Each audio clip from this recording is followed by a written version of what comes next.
కామం పుట్టింది, నా కామాన్ని తీర్చు, నన్ను పొందవయ్యా అనగానే శంకరుడు చూడండి రెండు శ్రమలు మోసుకుంటున్నాడు. గోవింద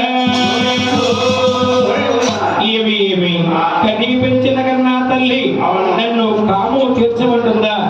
అమ్మా తల్లి తప్పమ్మా తల్లి వద్దమ్మా తల్లి రామ రామ నీ వెంటమ్మా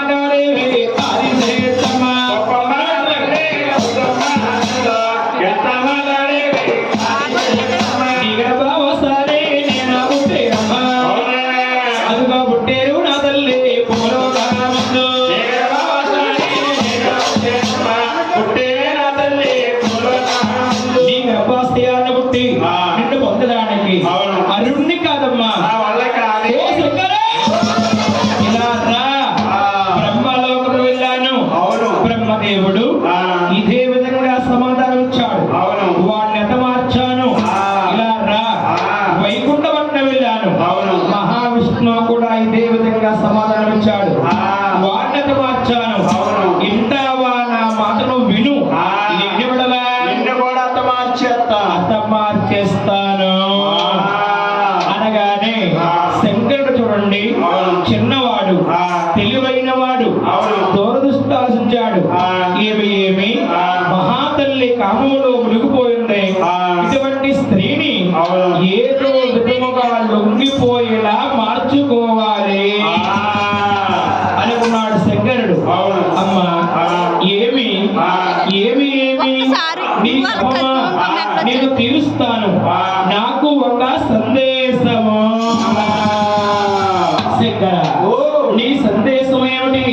నీకేమి కావాలి? కోరుకో ఇస్తాను మహాతల్లి. ఈ శంకరుని ఎవడుగుతున్నాడు?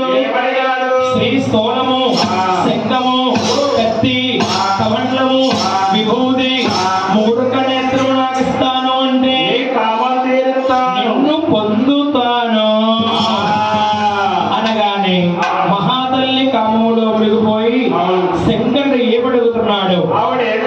పాడుకోలేకుండా ఉంటున్న వస్తువులన్నీ కూడా శంకరుడికి దారమవుతుందా?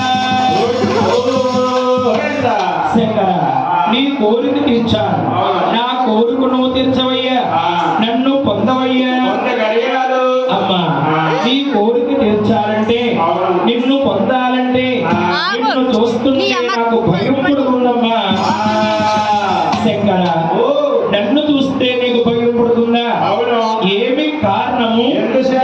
నీ తలకుర్లు చూస్తుంటే సేన మండే దాకా దిగిపోయినవే, ఆ తలకుర్లు కూడా నాకు ఇస్తాను అంటే నిన్ను పొందుతాను అనగానే మహాతల్లి కామములో మునిగిపోయి తలకుర్లు కూడా శంకరుడికి దారపోస్తుంది. గోవింద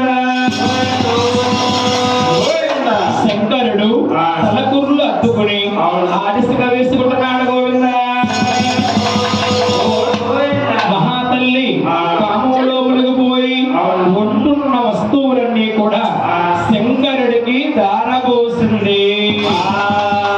శంకరుడికి బలం ఎక్కువైపోయింది, మరి ఆడిసికి ఈ శంకరుడు ఏమనుకుంటే కనీ పెంచిన కన్నా తల్లిని నా మాట వింటుంది లేనివడలా. అమ్మా తల్లి తప్పమ్మా తల్లి వద్దమ్మా తల్లి రామ రామ నువ్వు ఎన్నమ్మా నాడేవే ఆరిసేత్తమ్మా తల్లి అమ్మా ముందుగా కలియోగం పుట్టాదులు సుమ్మమ్మా కలియోగం